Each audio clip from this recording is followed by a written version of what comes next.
Ash 30 years later, I just realized a Star Trek. The Next Generation actress appeared in DS9 when I rewatched Star Trek Deep Space Nine recently, 3 decades after its premiere. It hit me with one of those delightful wait a second Trek revelations.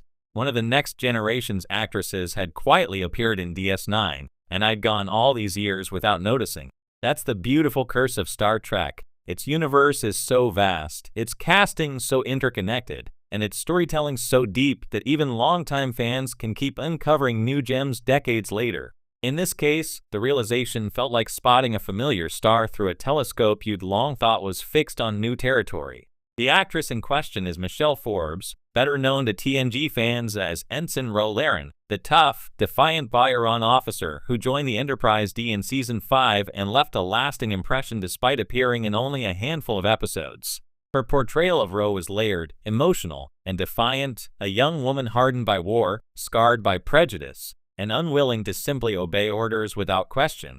Forbes' performance helped introduce the Bajoran people to the Star Trek universe, laying crucial groundwork for what would soon become Deep Space Nine's central mythology. But what many fans forget, or never realize, is that Forbes herself nearly bridged the two shows in a way that would have changed Trek history. The bridge that almost was. Ro Laren and Deep Space Nine. When DS9 was first conceived in the early 1990s, producers Rick Berman and Michael Piller intended the series' Bajoran liaison officer, the role that eventually became Major Kira Nerys, to be Ro Laren herself. It made perfect sense.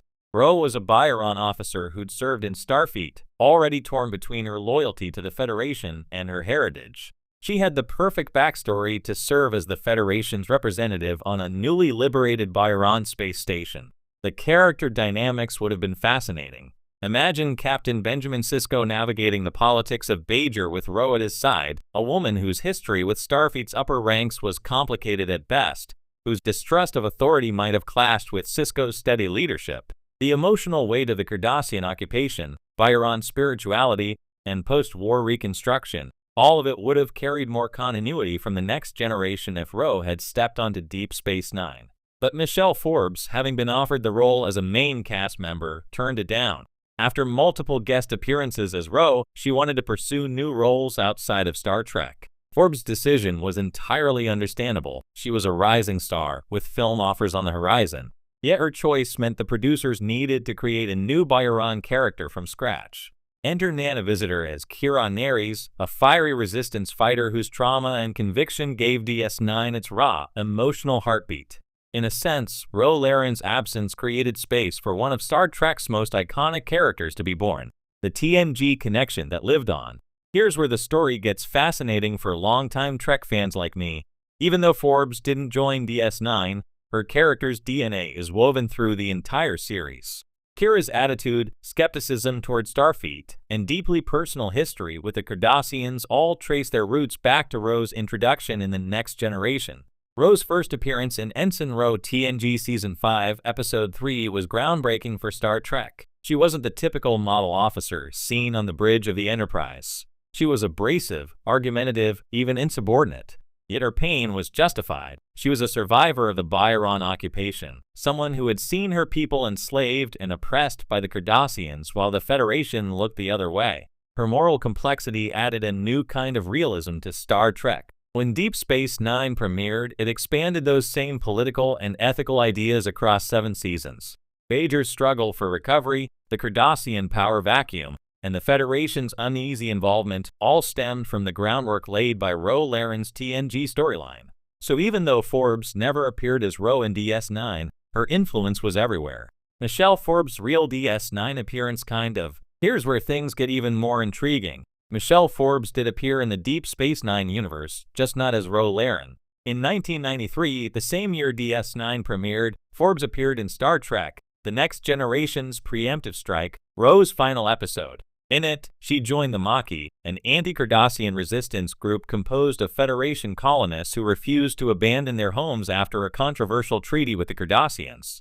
The Maquis storyline would soon carry directly into DS9, becoming one of the show's early recurring plot threads. So, in a sense, Ro's presence did cross over through the political fallout her decisions caused.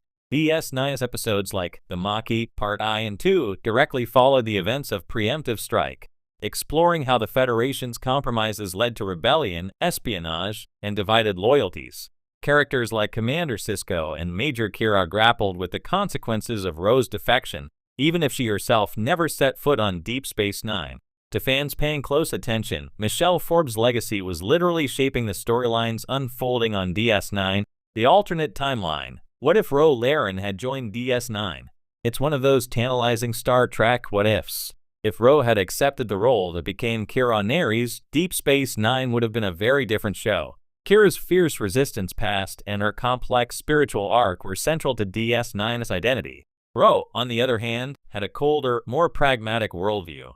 She might not have shared Kira's religious faith or her fiery emotionality, but her internal conflict with Starfleet loyalty could have made for a more politically charged version of the show.